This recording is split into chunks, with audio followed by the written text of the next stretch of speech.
Hello everybody, this is Kunal Mehta from Make Me Scientific, and today we are going to understand some of the derivations of series and parallel connections. So these basically derivations are actually required for deep understanding of the topic, right? So we are going to derive a formula for the equivalent resistances in series and parallel, right? So let's move on. So here we have two resistances in series. Let me call this as resistance R1 and resistance R2. Okay, and this is connected with a battery of potential difference, say V. Now we are not considering any internal resistance of the battery as of now. Now some electric current I is going to come out of the positive terminal of the battery. It is going to pass through resistance R1, and the same amount of current is going to pass through resistance R2 also, and the same amount of current is going to enter back into the negative terminal of the battery. Now students, they have a lot of misconceptions. They think that when the current passes through the resistance, the value of resistance decreases. The value of the current decreases, which is not true. So this is a common misconception. The students, they think that if 1 ampere current is going to pass through the resistance, it comes out to be say 0.8 or 0.9, which is incorrect. Same amount of current should pass through the resistance, and the same amount of current actually flows out of the resistance. Only the energy which is contained in the current, that is the flowing electrons, decreases, right? So now we are going to connect the voltmeter. So we are going to connect the voltmeter here like this. Voltmeters are always connected across the resistances, and we will get reading here as V1, here reading as V2.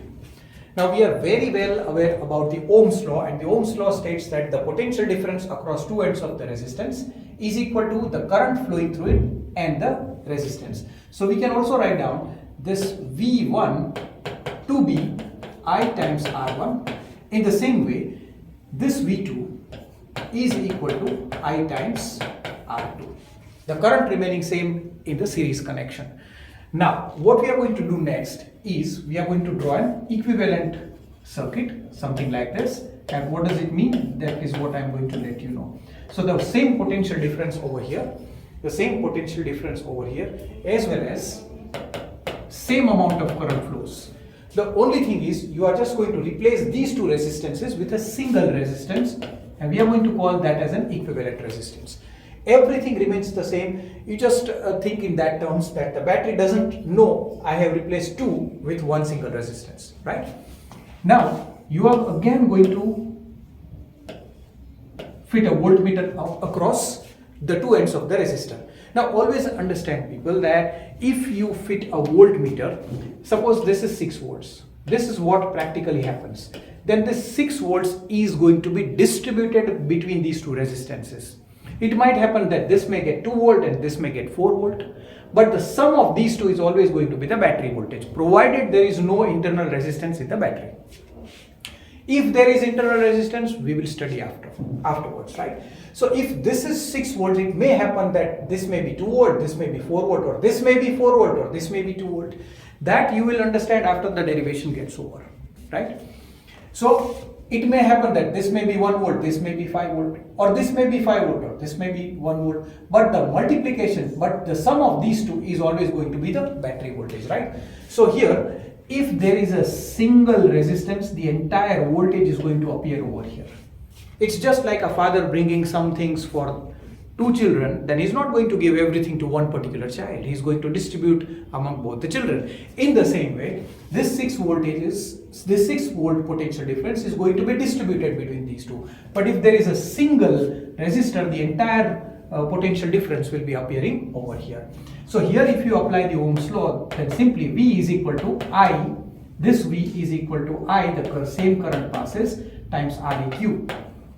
Now what we are going to do is, right, we are going to apply a formula like V is equal to V1 plus V2. Since these two circuits are identical, then this potential difference is the sum of these two. So in the same way, I am going to substitute the value of V from here, that is I times Req. That is equal to V1, that is I times R1 plus I times of R2. Now I is common from here, R1 plus R2, and it gets cancelled. So basically the equivalent resistance is the sum of the individual resistance, and that is what our derivation says.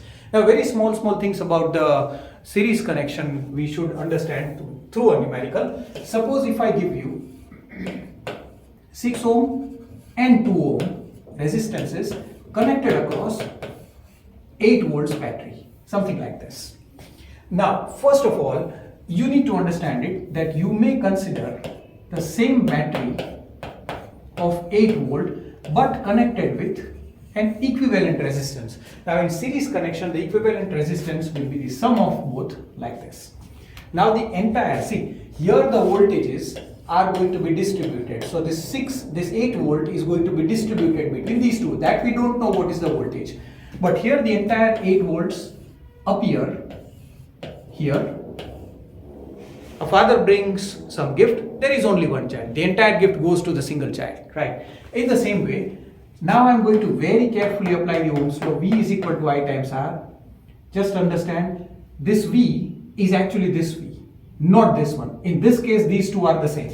So when you apply the Ohm's law here, it is not 8 is equal to some current into 6, it is V1 is equal to some current into I. Now whatever current flows through here, the same current goes through these two. I'm sorry, this is I, and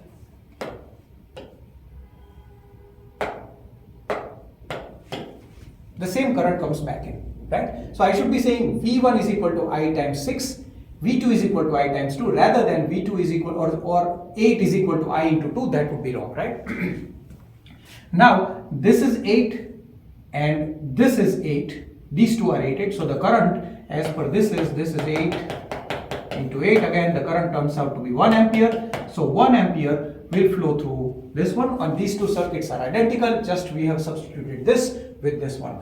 So we now know the value of current passing. So this current I, the 1 ampere current, is going to flow from here. So the product of these two will be appearing over here, that is 6 volts. In the same way, now since 8 volt is being distributed into 2, so if this is 6 volts, this is 2 volt again, and simply you can calculate it as 1 ampere into 2 ohms. So this is basically the multiplication, 2 volts. So what is happening is the sum of these two is this one. Another thing to note is, higher the potential difference across, the larger value of resistance. So if the resistance is larger here, then the potential difference is comparatively larger. Now I just want to make you understand what is the actual meaning of this, right? This means that if you have two resistances, something like this, that is 8 volts, here 6 ohms, and here 2 ohms. This means 1 coulomb charge carries 8 joule, because volts can be written as 8 joule per coulomb. So 1 coulomb charge carries 8 joules of energy till this point. So here there is no change in the energy level, because there is no resistance of the wire. That is what we are considering, no resistance in the connecting wires. But when it comes out from here, it loses 6 joules of energy. So remaining is 2 joules.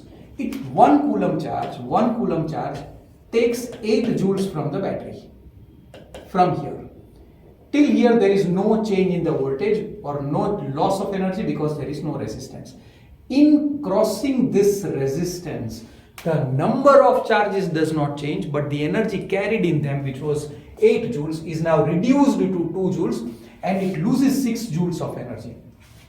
So the amount of energy lost by 1 coulomb charge is what is going to be recorded here in form of volts. So 6 joules is the energy lost, so 6 volts. In the same way, again it comes out, it loses 2 joules of energy in crossing this one, so 2 volts, and when it comes over here, 0 joules. Practically it is not possible, and we are not considering any loss of energy over here. So these electrons or the charges simply come here without any kind of loss in the energy. Ideally some students will say, sir, here the energy gets over, but since there is no loss of energy or no energy required to move from here to here, because it is resistance free path, So in this way you need to understand with respect to the energy.